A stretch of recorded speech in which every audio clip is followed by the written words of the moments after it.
अगले 8 महीने आपकी लाइफ के बहुत इंपॉर्टेंट है।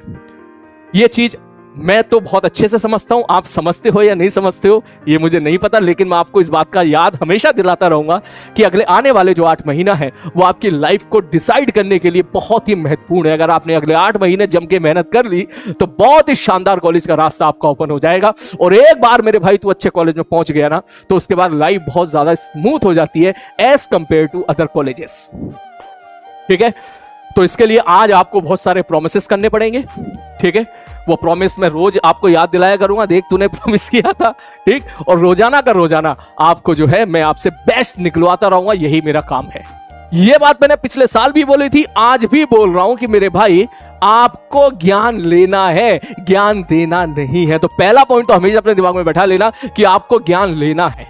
आपका एटीट्यूड ऐसा होना चाहिए कि आप सोचो कि भाई आज की क्लास में हम लोग क्या सीख सकते हैं, क्या यहां से कुछ नया सीखा, क्या कौन सा कंसेप्ट हम लोग कहां अप्लाई करें। आपका दिमाग इस बात पे नहीं होना चाहिए कि सर को ज्ञान दे रहे हो या कि सर ऐसा करो, सर वैसा करो, ऐसा करो। नहीं नहीं नहीं, बिल्कुल नहीं। ये शायद बात आपको पता होगी कि एक बहुत बड़ा बैच है, 1 लाख से ज्यादा बच्चे इसमें इस बैच में है। और इससे एक बात और बता दूं बेटा, अगर जेई की प्रिपरेशन तू करने जा रहा है, तुझे पता होगा इस साल तकरीबन 13 लाख बच्चे एग्जामिनेशन दिए जेईई मेंस में, 13 से 14 लाख इस साल।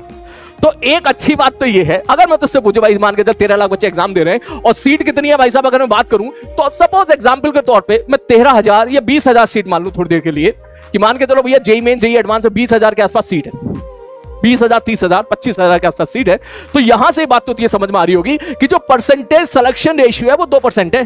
चेक करके देख ले भाई साहब, अगर जेईई मेंस वगैरह की सारी सीट अगर तू जोड़ेगा तो 25,000 के आसपास सीट बैठेगी। तो यहां से तुझे एक चीज का आइडिया निकल के आ रहा होगा कि जो सिलेक्शन रेशियो है, जो सिलेक्शन परसेंटेज प्रोबेबिलिटी है वो मात्र 2% है। ये बात सच है, 1 से 2%।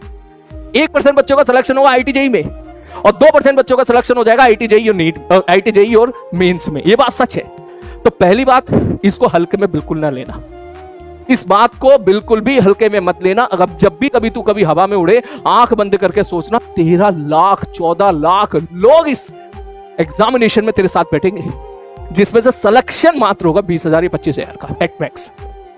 तो सिलेक्शन और परसेंटेज 2% है। 2% का मतलब 100 में से 2 लोगों का सिलेक्शन होना है, ठीक।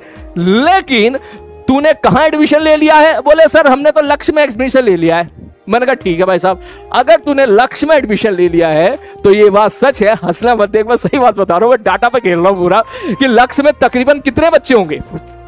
बोले लक्ष्य बैच में तकरीबन होंगे 1 लाख से 1.5 लाख के आसपास बच्चे।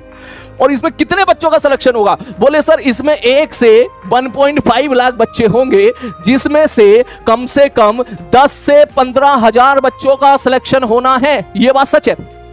इस साल भी हुआ है, पिछले साल भी हुआ था, इस साल तो और ज्यादा होगा। तो इसका मतलब अगर तू ध्यान से देखेगा तो यहां से लेके यहां तक, अब मैं तुझसे पूछूं परसेंटेज रेशियो बता दे, तो तू बोलेगा परसेंटेज रेशियो हो गया तेरा 10%। मतलब 2% से ऑलरेडी 10% की तरफ तू जंप मार चुका है।